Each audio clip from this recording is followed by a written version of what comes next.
Hey everybody, Matt Colville here. This is actually the November Q&A happening in November. At least we're recording it here in November on Friday. I believe it's the last day of November. This is something we want to do every month. And so instead of asking a month ago, hey, what questions do you folks have? I just went on Twitter this morning and said, if you have any questions for the Q&A video, ask them now, because in a couple of hours, we're going to record the video, and this is that, and it is now. So let's see what people had to talk about. This is an idea I got from Marcus Brownlee. He does the same thing, and I love his videos. He's a huge inspiration for me. Todd Reynolds asks, you are told you're running a game in an hour. You're not worried at all as you grab your all-in-one bag that has everything in it you need to run. What is in that bag? That's a good question.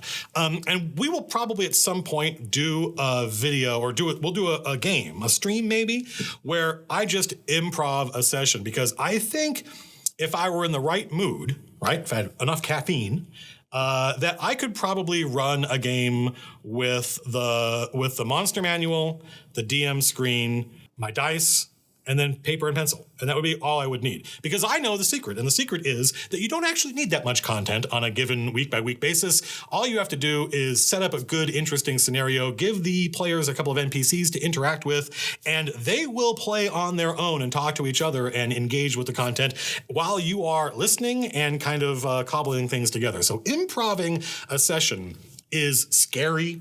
But it's not actually risky. It's relatively straightforward. It's just knowing that you can do it. So that is my answer. I wouldn't even need DM's guide. The Monster Manual, Dungeon Master screen, pencil, paper, dice. Chad Armstrong asks a good question. What's your way to introduce D&D to new people without having them learn all the ins and outs? Well, we did this. I introduced D&D to a whole bunch of friends of mine. We recorded it. We haven't uploaded it yet. We're going to wait to launch the stream to upload it. And because none of them, one exception, because almost none of them had played D&D before, and I think the process of expecting a new player to sit down and read the entire player's handbook is absurd. It's a reference manual. It's not a how-to book. We made cards. I'll put a link to it in the doobly-doo that we were able to print out on cardstock and hand out. I made sure it has classes and races, and we're also going to do backgrounds when I get around to it. That was the big letdown. It worked great. It went off without a hitch. And you could watch and see how people were very quickly able to figure out what they wanted to play. I'm going to play a human paladin because there was the human card that told them what humans get, and used normal, simple, straightforward language, not actually the language from the player's handbook. It just described what was in the player's handbook. Like for Barbarian, it would say, hey, you get to rage, like I said, maybe once a day, and you do more damage, and it's harder to damage you when you're raging. And that was it. I didn't actually explain how rage worked, because the goal was not to replace the player's handbook. It was purely to make it easy for new players to make a decision. What do I want to play? This sounds cool. I will play a Dragonborn Bard. And then they were able to transition to the player's handbook, and it worked great. All right, Max asks, I would very much like it if you could post that link to the Sociology list of culture something something that you spoke about during the last NetHack stream. Okay, we'll do that. I'll put a link in the doobly-doo. The website's called zompist.com. And for those of you that weren't watching the NetHack stream, I don't blame you. It's just me hanging out with some fans playing NetHack together. But we talked about the upcoming tomorrow, Saturday morning, 11 o'clock Pacific time. We are going to do a live stream where we start working on the organizations of Capital, the giant metropolitan city that the upcoming campaign is set in. And I need to know who the movers and shakers are, and what the different organizations are, who the nobles are, and the guilds, and stuff like that. And we were talking, and this is all gets down to culture, the culture of the city. And we will probably do another world building stream in the future about the culture of Capital. And when I said that, somebody said, well, didn't you already do that? Wasn't that basically the gods video? Because in my opinion, gods should reflect the culture of the people who worship them. And yeah, we did do a little bit of that. But when I say culture, I mean stuff like, when these people swear, what kind of oaths do they swear? They don't use our profanity. They probably have their own profanity, and it's probably rooted in some deep cultural traditions, just like ours is. And we started talking about culture. I took a sociology class in college. It's probably one of the most fertile classes I've ever taken when it comes to being a dungeon master, specifically in the creating worlds venue. But there was a website this guy who's a sociologist started, and I can't vet the website or the person. It's entirely likely that this person might be a weirdo, And there might be other parts of his website that espouse philosophies I do not agree with. That is not what I'm promoting. But he was a sociologist who would go to parties and people would ask him what he did. And he would say, I study American culture. And people at the party would say, well, Americans have no culture. And they're being funny, but that is a popular trope. And he would try to point out how absurd a thing to say that is. That's like saying, well, Americans don't have electrons. Of course we do. We're made out of them. We're soaking in it. And he made a list of what, in his opinion, is sort of the hallmarks of American culture. And when you read this list, there's a lot of stuff on it that you don't even think of as being part of American culture, but they are. For instance, if you come to a red light and it's the middle of the night and there's no one around, you are likely to stop. That is part of American culture. And for most people in America driving, and this isn't unique to America, but for most people driving, they would be like, well, of course, what else would I do? But there are lots of places in the world where that's not true. And they would be like, there's literally no one around. I'm just going to keep going. This is mostly just a suggestion. And so that's fascinating in and of itself. It was written back in the 90s, so now it's old, and some of the references he's talking about are somewhat out of date, but you would still get it. But what was fascinating was this is the early days of the web, and this kind of exploded and took off. And people who were studying or teaching sociology at other colleges and schools around the world found it and said, I'm going to do one for my country, for Greece or Turkey or Japan or China. And they're fascinating because that's when you really start to see the difference. Like one of the things he lists is you think of McDonald's or Burger King or KFC as cheap fast food. That's not true everywhere. There are lots of countries where it's a treat going to some of these places.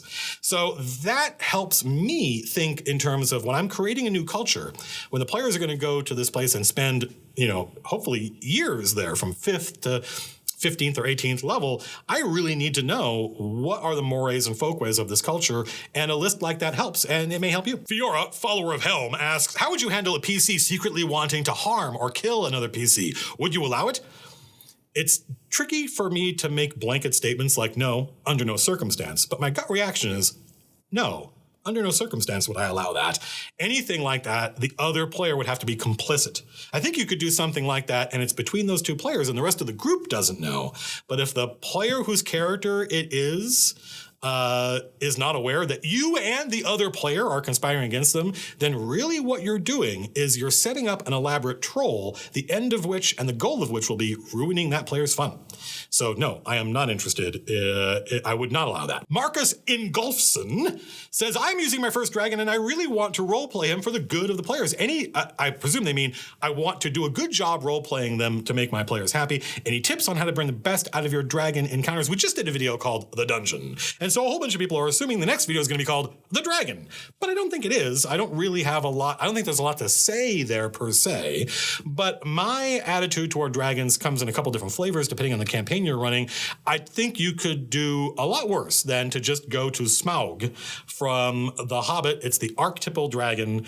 And the thing is, this is an incredibly powerful creature, and Tolkien knew about other dragons from myths. There's there's probably a Dr. Jackson Crawford, a cowboy Viking video about one of the Norse heroes negotiating with a dragon in Norse mythology. These are incredibly powerful creatures. They are smart, but they have a fatal flaw. They are either vain or greedy. And so that's what makes them fun to play for me as a dungeon master. The flip side of that, the other type of dragon I like to play are the hyper intelligent, sort of like extra dimensional entities that are powerful, like gods are powerful. So those are the two different ways I enjoy playing dragons. And I think the first one, go watch that Rankin Bass Hobbit from 1977. I think the performance Richard Boone does as Smaug is fantastic. And it would be relatively easy for you to do that because it's not beyond the reach. It's hard to play hyper-intelligent creatures or ineffable gods, but playing a very powerful but very vain and greedy entity is pretty straightforward. All right, Jay Taylor asks a good question. How much do you allow your players to create when making their backstories to play in your world? This actually came up on the subreddit recently, and the answer is, almost anything. I mean, if the players, I don't encourage my players to make stuff up. I don't go to them and say, hey, by the way, you can just make up whatever you want. And because I feel like that damages verisimilitude. And that's me just using the golden rule. I treat my players the way I would like to be treated. And if I know too much about how the sausage was made, it's difficult for me to treat it seriously like a world. I want to know that you've got a lot of detail and you've spent a lot of work on this campaign. I don't actually need to know all that detail and work. Just knowing you did it makes me happy. It makes it so that I can relax. And I think that's going to get to a question somebody else asks in a minute. But if a player comes up with an idea, that's a very different thing. That's coming up, it's bubbling up from them, and it's something interesting enough and that they're passionate enough about that they thought about and then talk to me about it. And that is worth paying attention to. And so almost every time a player goes, well, I have an idea, I accept it. I may permute it a little bit to make sure it fits in my world, but I've never had a player object to that part. They're just happy that they came up with something that I thought was neat. So there's all sorts of stuff in my world that is a result of things the player said. For instance, my friend Matt O'Driscoll thought it would be neat, I think in an amusing way, to play a dragonborn who had feathers, right? A feathered dragonborn. And I thought that was ridiculous. I have a very clear idea what dragonborn look like in my world, and they don't have feathers. However, I could see that he liked it and he believed in it. And so I thought, well, the dragonborn in my world were all created by Good King Omen's wizard Vitae, and they are not a naturally occurring biological race. They cannot just have sex and propagate their species. In fact, they're like obligate hermaphrodites. They have to switch genders in order to be able to procreate. And so there aren't that many second or third generation dragonborn. And I thought it would be neat if these feathers were a sign that you are 2 or 3 generations, like the original Dragonborn looked like the classic Dragonborn. But somebody can tell just by looking at Matt O'Driscoll's character that he is 2 or 3 generations removed from the original ones because they're starting to develop their own unique characteristics outside the context of being magically created creatures. So that's an example of me taking an idea that he obviously liked and thought was neat, and me just, even though at face value I thought this is stupid, they like it. I guarantee you there is a way for me to take that idea and twist it a little bit so that now I like it and they like it. Dr. Fergalus says, how do you feel about sci-fi elements being mixed into D&D? Barrier peaks, powered armors, laser guns. I am not a huge fan of it. I love science fiction. I love fantasy, but I don't necessarily think they are two great tastes that taste great together. So I think you can do a little bit of it. I think Barrier Peaks is cool. I played through Expedition to the Barrier Peaks, which, spoilers, is about a fantasy campaign, normal everyday D&D characters exploring a crashed alien spaceship. And when I played through it, we did not know it was a crashed alien spaceship. The idea is that there are some weird monsters that are invading the local villages, and we were the heroes that were going to save them, and they were all coming from this cave, and the cave had metal doors, and there seemed to be some kind of, we interpreted it as like hydraulics, maybe dwarves made it system to open and close these doors. And as we went through this adventure, it took 2 or 3 sessions before my friends and I started to twig to the fact that that's not a golem, it's a robot. This isn't a wand, it's a pistol. And so I loved that. That was great. It took a lot of work on the Dungeon Master's part, though, more work than I knew, because I then went and, 20 years later, I bought and read Expedition to the Barrier Peaks, and it makes zero secret of the fact that it is a spaceship. It begins with there's like 30 different handouts that you're supposed to show to the players. This is what you see. And it immediately reveals, oh, those are Star Trek doors. Oh, that's a robot. Oh, that's a control panel. And that, I think, the fun for us was the work our Dungeon Master put into the immersion and him interpreting what would medieval characters view this as. Our Dungeon Master did a lot of work in order to make that interpretation, and that work worked on us. The actual adventure, hey, let's go explore a spaceship, not that much fun. Crispus Kierkegaard, great handle, says, how you doing, Matt? I'm doing all right. Brandon I don't know how to pronounce, Wolf Killer Q. Hello, Wolf Killer Q. Says, how do you come up with all cool political plot lines in your game? Well, first of all, you don't know that there are cool political plot lines in my game because you haven't really watched us stream yet. You're just taking my word for it. But mostly it's watching history, reading a lot of history. Most of what I read these days is nonfiction. A lot of podcasts I listen to are history podcasts. But also I just try to imagine people complexly, and complex people have varying motivations. When Lady Avelina showed up to take the young Baron off the hero's hands because he was the scion to a dead family, and they were worried that if someone didn't take care of this kid, the person who killed Lord Saxton would find out he's alive and kill him too. What are we going to do? Maybe we can give him to the Baron in the north. When she arrived, they were like, "Oh, thank goodness, finally!" And she said, "Yeah, I'm here to take him off your hands. We're going to take good care of him." But she didn't know something. When she had agreed to do this, when she arrived, she discovered that the heroes had the Shield of Andrim. And the Shield of Andrim is a symbol of great power. Whoever wields it, it's mostly a symbol of authority. Whoever has it, people will follow them. And she said, there's been a complication. I require the Shield of Andrim. Now, that was perceived by my players, and I think some of the people watching, as being a sophisticated political development.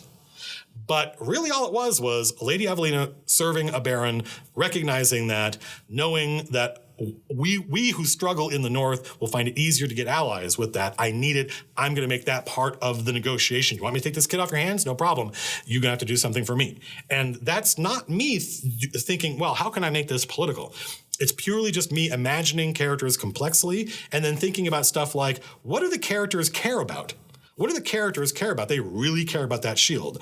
How can I put them in a scenario where that is on the line? I didn't know the answer. I had no idea how this was going to play out. That's not my job. It's the player's job to figure that out. So I put them in a scenario where there wasn't a ready, obvious, good answer. And that felt like complex politics to them. And that is one of the things I enjoy doing. I enjoy putting the players in scenarios where they have to make a choice or they have to do something, and neither of these is the right answer. Neither of these is an obvious solution, because if it was, then it's not work or worth spending any even time on. Foxbolt Hero asks, who is your favorite Doctor, meaning Doctor Who? Foxbolt Hero, didn't you do some fan art for am I thinking of the right person for the NetHack stream? That stuff is fantastic. Who's your favorite Doctor, Doctor Who? I mean, I don't have a favorite Doctor. For me, there is Tom Baker, and that's Doctor Who. So I've tried to watch other Doctor Who's, and I was like, no, that's not the same thing. And it's a mistake to focus on the actor, although I think they had something pretty extraordinary in Tom Baker. But there was a producer and a writer of Philip Hinchcliffe, Robert Holmes, Tom Baker. That trio, unbeatable. Modern incarnations of the character are very alien to me, and I find not super engaging. I am incredibly happy that other people engage with it, because there should always be a Doctor Who, and I think that the various shows are well produced. But my Doctor Who was very kind of he was more of a two-fisted pulp hero than he was a science hero, more than he was like a superhero. He wasn't famous. No one anywhere had ever heard of him. And he solved problems mostly by being clever and trying to reason and negotiate with people. And also, my Doctor was a paragon of rationality. And often in the Tom Baker episodes that I watched, superstition and religion were the enemy. And he was there to try to get people out of this mire that they were stuck in and get them to think rationally. And when I was 9, 10, 11 to 13, that had a huge appeal to me. It's very personal. Stuff like that may not appeal to you. You may completely disagree with the thesis statement of that kind of writing. But for me, that was the appeal. It wasn't just the actor. It wasn't just the era. It was the actor, the writer, the producer. They stole all the best science fiction they could get their hands on. There's a version that's Isaac Asimov's Robots set on Frank Herbert's Dune, one of the best episodes of TV I've ever seen. There's a version that's Frankenstein. There's a version that's Jack the Ripper. They would just go take these things wholesale, steal them, rewrite them their own way. Huge lesson for me as a writer and a creator, because us as kids, I hadn't read Dune when I was 9 years old. I didn't know anything about about Isaac Asimov's Robot series. So thank God they ripped those things off and put them in front of me, because that's one of the ways we get introduced to that stuff. So for me, Tom Baker is Doctor Who. Super cool that other people get their own Doctor Who. That's how it should be. I hate people who are like, they ruined Star Wars, blah, blah, blah. So it's like, look, we had our Star Wars. Why can't they have their Star Wars? Every generation should remake that Richard Donner Superman movie every 10 to 13 years, because every generation should get its own Superman, its own Batman. I don't understand why. The people at my age that complain about that stuff, don't listen to them. Unless it's me, of course. That's different. Ickbard Matthews asks, do you try to reincorporate older edition classes in your 5th edition game? No. And if so, would we see it go up on the DMs Guild? I've got my own whole channel that I don't mean channel as a YouTube channel. I mean my whole, an entire process of getting content to people. I think the DMs Guild is fantastic. It's an astonishing development. It's the most kind of forward-thinking thing I think I've seen Wizards of the Coast do, A+. But I will tell you that one of my players in the upcoming campaign, the Chain of Acheron, wanted to play a very specific kind of character. And as I was talking to them about their character backstory, I was like, whoa, wait, you're one of these things? And they're like, yeah. And I'm like, oh, we need to make a custom class for you because this class is not going to do it. Like, you're going to be fighting with it all the time. We need to make something special. So I did create a custom class for one of the characters. And as it turned out, that was a colossal amount of work. It was a lot more work than I thought. And in fact, I think it's probably a good exercise for any dungeon master is not right away. If you're just getting started, you got bigger fish to fry. But once you've been running the game for a little while and you feel like you have a pretty good handle on what's going on a week-to-week basis, set yourself the task of making a custom class in 5th edition because you will learn a lot about how classes work in 5th edition and you'll start to understand why they work that way. For instance, I didn't know that there were only 6 fighting styles and that only fighters, rangers, and rogues got access to them. Asterisk. Some of the characters can kind of, specialize their way into it. But fighters, rogues, and rangers all have access to fighting styles. I thought they were all different fighting styles, and that ranger fighting styles were different than fighter fighting styles. No. And then I learned fighters get access to all 6.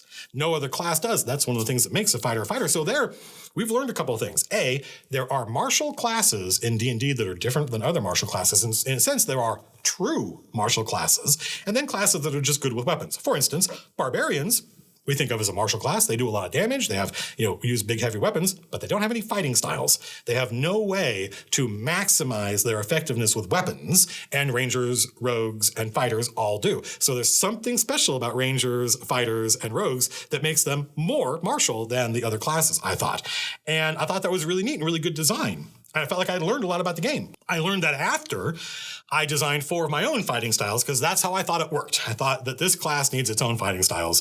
And the fighting styles I came up with were treachery, bravado, secrets, and lies. And you'll get to see that class once we start streaming. You will get to see that class and how it works. You'll be able to download it and you'll be able to help us play test it because it's completely speculative and probably super overpowered. But I hope it'll be a lot of fun for the player who did it. So I make no conscious effort to incorporate earlier classes. I love the Warlord from 4th edition, but I've never tried to make my own Warlord. I think I would probably just make, I think it's the Battlemaster who gets the expertise dice or whatever they're called, and I think that's pretty close. Jared Greer asks, if you could bring back any musician who died young and restore them to history, who would you pick? The answer you imagine, I would say, and the answer I think most people in our culture right now would say, is a good answer, and that's Freddie Mercury. I don't think I would describe him as dying. Well, yeah, he died too young, certainly. He wasn't like 16, but that dude was a genius and still had a lot to give. However, knowing what I know about that guy, I get he seems like the kind of dude who, as soon as the rock and roll lifestyle started to take off, he intended to live fast, die young. And there are all sorts of interviews with him where he talks about not particularly being interested in taking care of himself. Way before there was any kind of AIDS crisis or anything like that, he wanted to live in the moment, and I don't think, really valued the idea of getting old. So I don't think I would resurrect Freddie Mercury because I think he would just roll his eyes and say, I was happy being dead. But I will say my real answer, the number one answer, is Nick Drake. Some person asks, how do you feel about the death of privacy? Death to privacy, and internet culture entitlement. I don't know. I think obviously that's a complex question, but the reason I chose it to ask is because I think I maybe do have something to say about it, and that is I have friends of mine who watch the reaction to the products they make, and they are critical of how people feel entitled, and I guess I basically agree with them about stuff, but I also feel like this is we did a Kickstarter. We raised a lot of money. People want to know, where's the product? People want to know, hey, Lebowski, where's the product?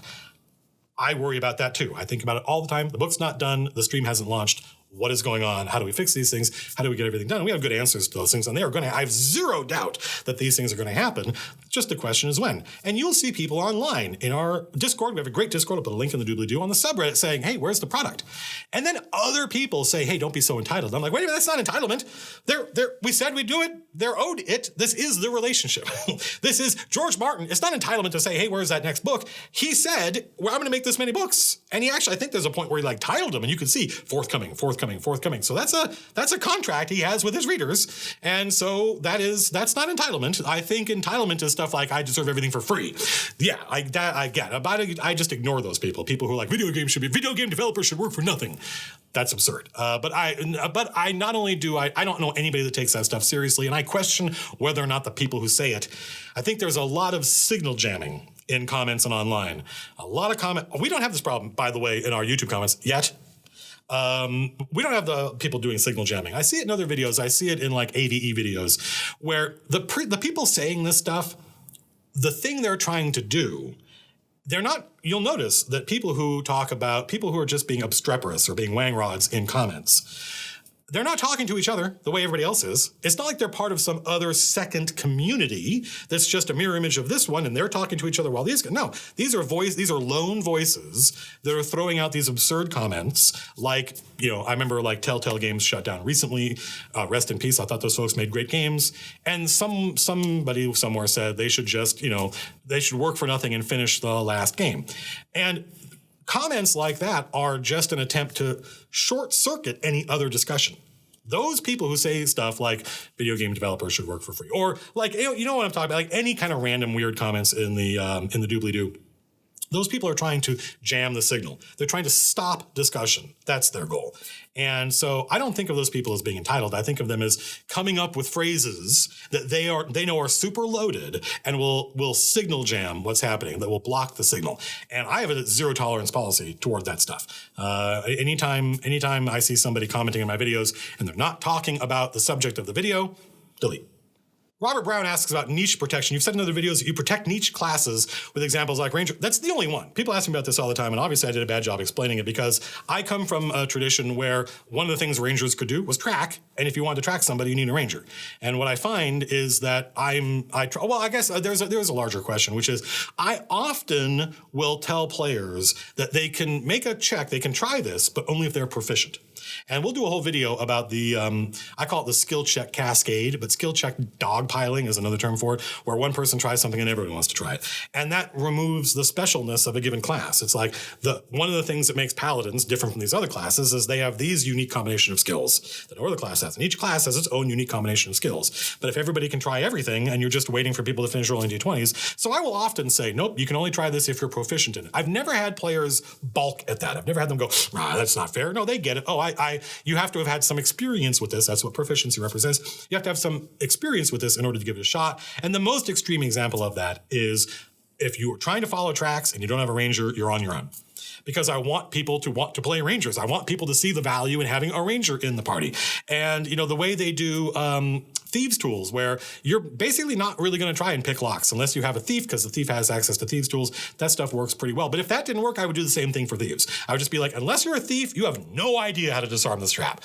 But those are kind of the only examples. It's not something that I try to do because I think the game is I think 5th edition is the best designed edition, especially now having written Strongholds and Followers. I just spent the last year designing all this third-party content for 5th edition D&D, and I love it. I think it's a brilliantly designed game and not an easy trick to pull off. But they did a great job. There's just these one or two places, Rangers, tracking, where I'm like, nope, I'm going to do my own thing here because I want people to want to play Rangers. Fantasy Robot Fighter. If you could ride around in a kangaroo's pouch, would you? No, it'd be sticky. Colin S. Swart says, what are your thoughts on Cody? I mean, we talked about this a little bit before. There's basically two ways that it works for me. And one is have another friend of mine at the table who is going to help me with like tactical combat. I've done that once before with Lars, once before with my friend Jim. And with Lars, it worked great because I've said this before. I had a 6-sided die. It could have been a 4-sided die that I called the escalation die. And I was like, Lars, this is how hard I want you to go with the monsters. And if it's at 6, I want you to do everything within the legal limits of the game to kill these characters. And then in order to make sure that he and I could have a means of communicating difficulty without actually stopping and talking about it, as I saw the tide of battle, I would go one way or the other. I would take that die down. And it was amazing because I watched Lars make really good decisions. He hasn't DM'd before, but he would be good at it because he's like, okay, well, he's like, Matt just went from a 6 to a 3 or whatever. So skeleton, if this skeleton attacks Phil's character is going to go down. But, and if it were 6, if the die said 6, I would do that. But it says 3, this character just attacked this skeleton, so I'll have this, it makes sense for this skeleton to attack. We did a video about that earlier, about making decisions about who the bad guys attack in order to keep players from dying in a unreasonable manner. And that was a lot of fun. The thing that I haven't had a lot of success with is 2 dungeon masters both running in the same world, because like I'll run and then you run. No, if you're going to run your game. Run your game that you believe in your world. Don't try to run in my world, because I made my world up. Its tricks don't work on me, right? I don't believe in my game as a secondary world. I'm the one who authored it. It's my job to make them believe in it. And the success we did have with that was my friend Bob ran a game in my world, my friend Jordy, and he just picked another part of my world that we hadn't been to and just kind of took it over and said, I'll invent this stuff. And I was like, great. And that way, characters could still interact if we wanted them to. It just meant getting on a boat. But that meant he had his own idea about stuff and could invent, and I could play in my own world and still have fun. So those are my thoughts on co-DMing. That's it, folks. We answered a bunch of questions. We're going to do this again next month. Follow us on Twitter at Matt Colville. Don't forget, tomorrow at 11 o'clock Pacific time, we're going to jump on Twitch, and we are going to talk about the organizations of capitalism, one of our world building streams. We haven't done one for a while, and I'm letting you know now, I have no expectation that it will work. I never do. When we do these live streams, I have a goal. I don't know how long we're going to stream, and I have to make my own decisions about, is this working? Because normally I do not do my writing and design in front of dozens of people. But the religion ones were good. The collaborous ones went great. So there's every reason to expect these will go well. We'll probably stream for an hour or 90 minutes, maybe 2 hours, depending on how things are going, and we probably won't finish. It'll probably require multiple streams, and we will let you know. But it will be fun to have you there and be commenting and offering suggestions. I'll put a link in the doobly-doo. This office, these cameras, these lights, my life, as you know, is all brought to you by Strongholds and Followers, for which will hopefully the PDF will be out soon. We've already gone through several revisions of the layout, and the most recent one looked pretty good. So I think the next one might be the final one. We'll see. We don't know. None of us are experts in laying out a book, but once that's done, the PDF will go out. You can pre-order it. The PDF is $20. The hardcover, which will come out next year, which also comes with the PDF, is $30. And I think that's it until now. I don't know what the next video is going to be, but hopefully I'll see you Saturday. And we also still play Codenames on Tuesday nights. And sometimes we play Bang. Last week we have basically Tuesday night game night here live. Sometimes I'm there, sometimes I'm not. I still have a lot of work to do. You'll see me more once the book drops. Until next time, peace.